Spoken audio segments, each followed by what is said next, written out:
சிந்து Bhairavi next week new promo பைரவிக்கு ரொம்பவே கஷ்டமாக இருக்குது. ஏன்னா அவங்களுடைய அத்தை இப்படி இருக்காங்கன்னு தெரிஞ்சுட்டு அவங்க வந்து கோவிலுக்கு போகிறாங்க. கோவிலில் போயிட்டு பரிகாரங்கள் செய்கிறாங்க. பரிகாரங்கள் செஞ்சாவாச்சு வந்து இங்கே இருக்கிற பிரச்சனைகள்லாம் சரியாகுமான்னு பார்க்கலான்னு சொல்லிட்டு பரிகாரம் செய்யறதுக்காக போகிறாங்க. கோவிலில் போயிட்டு கடவுளே என் அத்தைக்கு வந்து எதுவும் ஆகக்கூடாது, அவங்க நல்லபடியாக உயிர் பழிக்கணும், நீ தான் வந்து அதுக்கு உதவி செய்யணும், 2 மந்த் தான் உயிரோடு இருப்பாங்கன்றாங்க.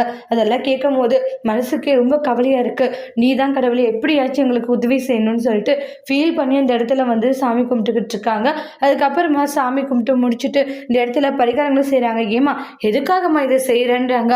அதுவா இது மாதிரி என்னுடைய மாமியாருக்கு உடம்புக்கு முடியல, அதுக்காக தான் இவ்வளோ செய்கிறேன், யாருமே இப்படியெல்லாம் இருக்க மாட்டாங்கம்மா, ஆனால் பரவாயில்லையே நீ இந்த அளவுக்கு வந்து மாமியார் மேலே பாசம் வச்சிருக்கன்றாங்க.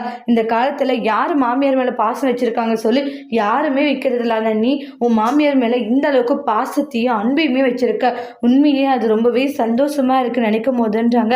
எப்பவும் நீங்கள் சந்தோஷமாக இருப்பீங்கம்மா அப்படின்ட்டு எல்லாம் சொல்கிறாங்க. அதை கேட்கும் போது பைரவி ரொம்பவே சந்தோஷப்படுறாங்க. உன் அத்தை சீக்கிரமாகவே குணமாகுவாங்க, அவங்க உயிர் பொழைப்பாங்கன்னு சொல்கிறாங்க. அதை கேட்ட உடனே பைரவி சந்தோஷப்படுறாங்க. அவங்களுடைய வேண்டுதல் நிறைவேற போகுதா அப்படின்ட்டு நெக்ஸ்ட் வீடியோவில் வெயிட் பண்ணி பார்க்கலாம். தேங்க்யூ.